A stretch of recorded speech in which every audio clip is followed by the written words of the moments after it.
Uhum. Então hoje você vai cozinhar um prato, você vai fazer uma comida. Vou fazer... Ai meu Deus, como é o nome da coisa que eu vou fazer que eu esqueci? Eu não sei o que eu vou fazer, mas eu vou fazer. E esse foi o espírito do projeto todo. Ai, que horrível. Um pão lá, um pão árabe lá, daqueles fininhos, só com a massa com cenoura. Um chapate. Chapate! Isso, a receita de hoje é chapate.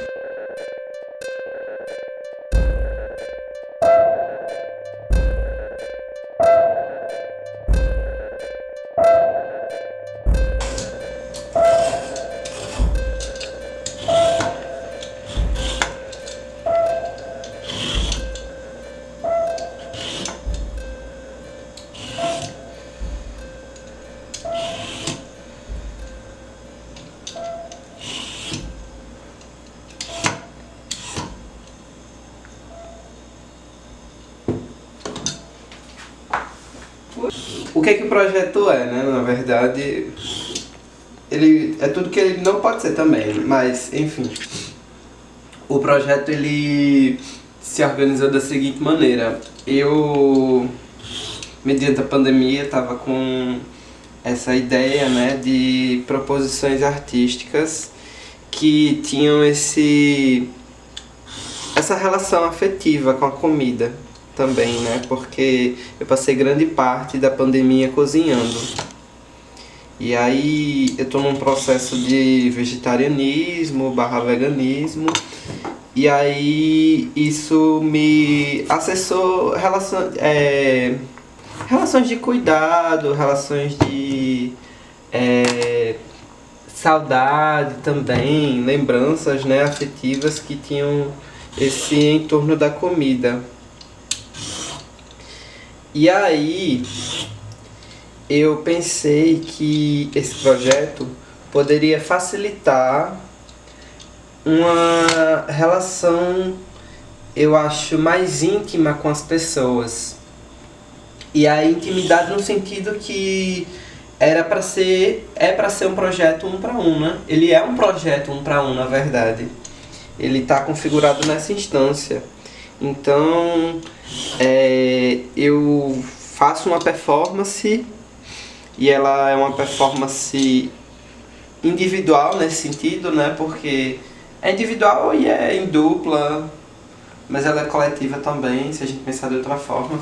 Mas no sentido de que o trabalho ele é desenvolvido para ser minucioso, para ser acho que alimentado, né? A pessoa se sente mais alimentada de uma forma mais carinhosa, já que a gente está nesse processo assim tão caótico dos sintomas da pandemia, né? Assim, da relação interpessoal mesmo. Tem um cardápio para atender essa demanda das pessoas sobre o que elas esperam do trabalho. Eu não queria deixar uma coisa muito... você vai escolher isso e isso. Não é um prato de comida exatamente, né, para você montar. Mas é uma forma de montar um trabalho subjetivo, né? A gente tá trabalhando com... A gente tá vivenciando a arte, né? E aí esse modelo de escolhas, de procedimentos, isso tudo tá implicado no projeto. Eu coloquei no cardápio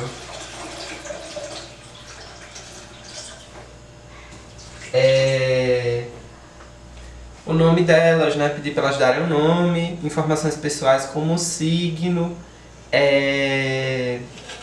pedi para elas escreverem para mim, né? Tipo, dei referências de performers mundialmente conhecidos e pedi para elas escolherem, né? Escrevi de uma forma, como é que eu posso dizer?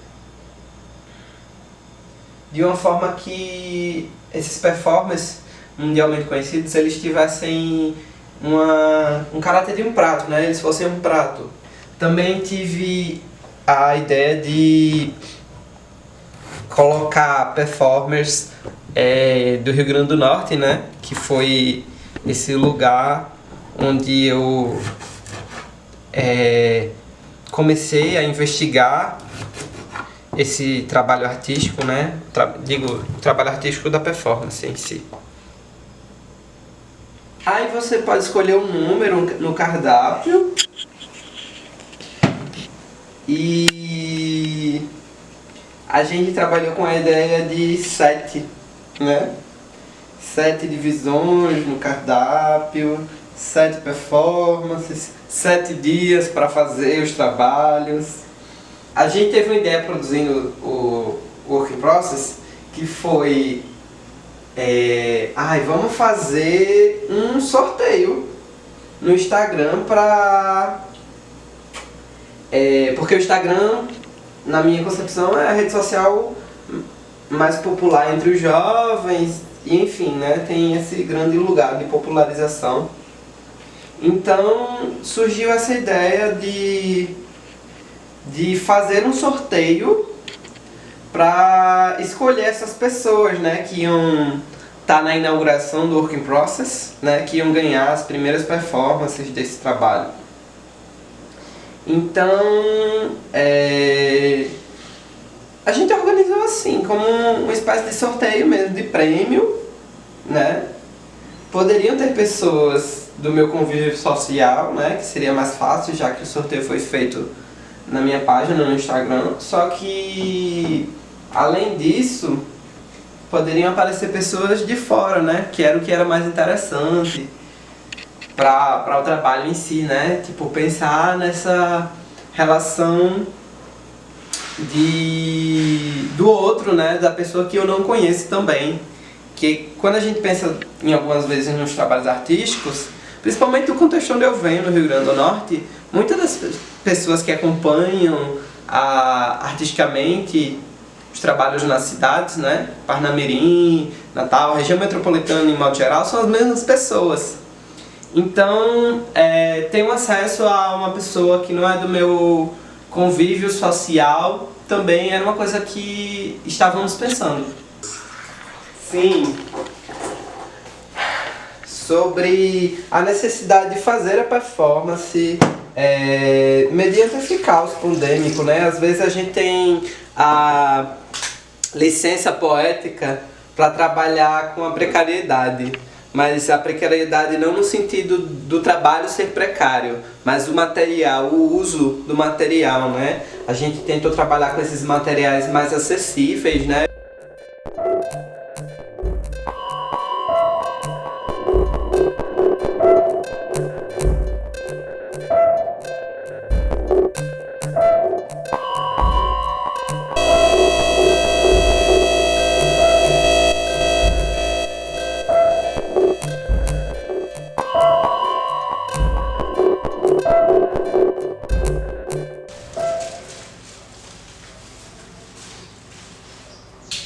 O trabalho ele tá nesse lugar, né, do recurso da Lei Aldir Blanc, que é esse lugar da emergência cultural, né, e de certa forma é um alívio para os artistas, porque assim a galera pode trabalhar de forma mais concisa, né, de forma a encarar esse problema da pandemia nessa ótica.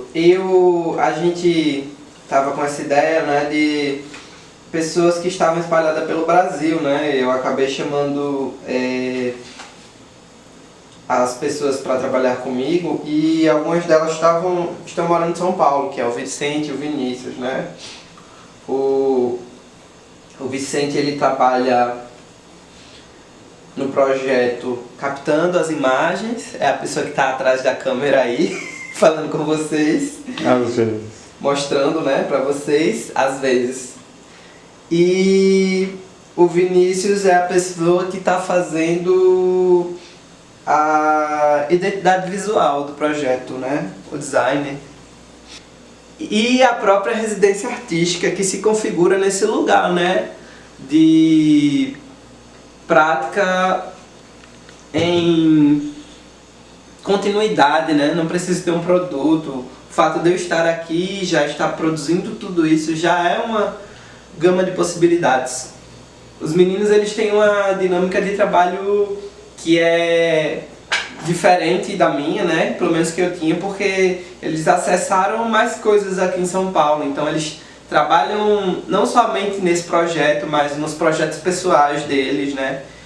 Então a dinâmica é sempre uma organização de trabalho a partir das demandas do dia, que foi configurada no meu caso, né? Na minha vinda.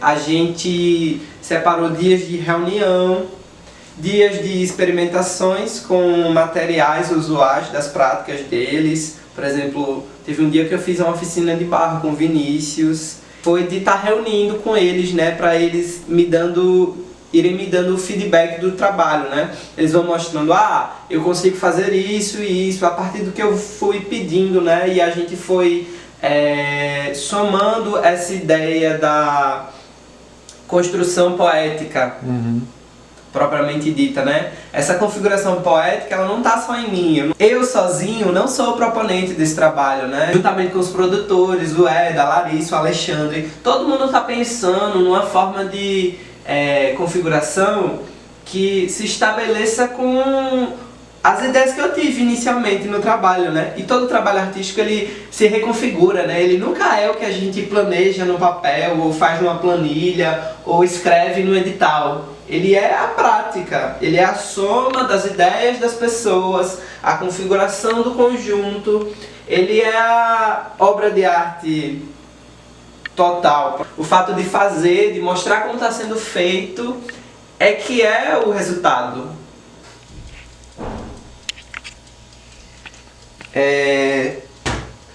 Para cumprir esse cronograma que a gente determinou, eu comecei a fazer uma performance por dia. Então eu pensava na performance que ia ser gravada no dia anterior.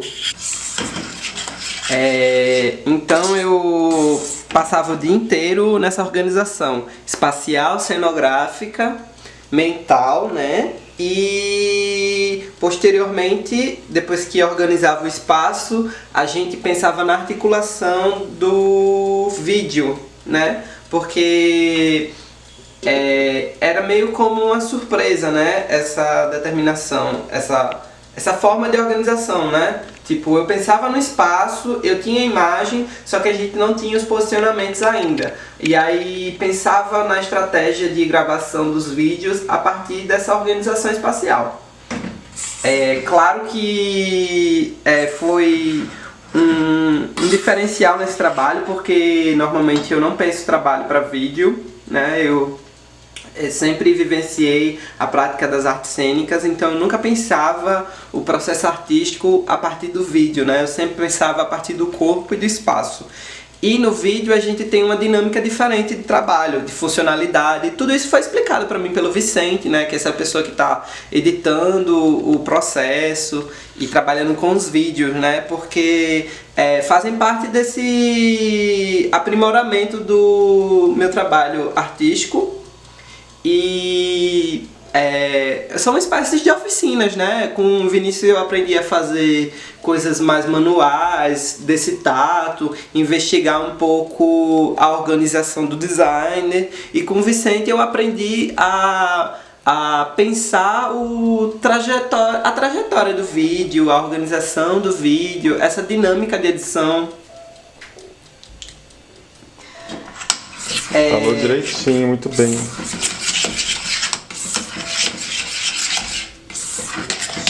E agora a gente está nesse processo de editar as performances que você fez aqui, né? Isso. Olhar para as imagens.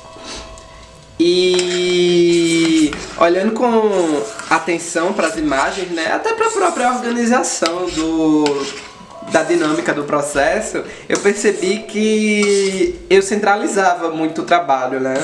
Acabei nesse lugar de centralizar o trabalho, mas que me ajudou a entender que a dinâmica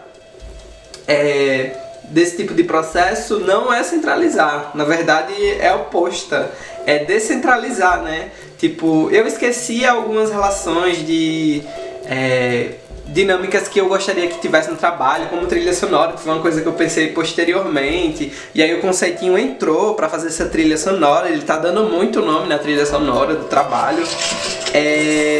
O que me deixa mais entusiasmado com o trabalho e ao mesmo tempo pensando nisso é que a relação das pessoas com as performances vai ser muito delas, né? O que elas vão perceber a partir desse recorte, né?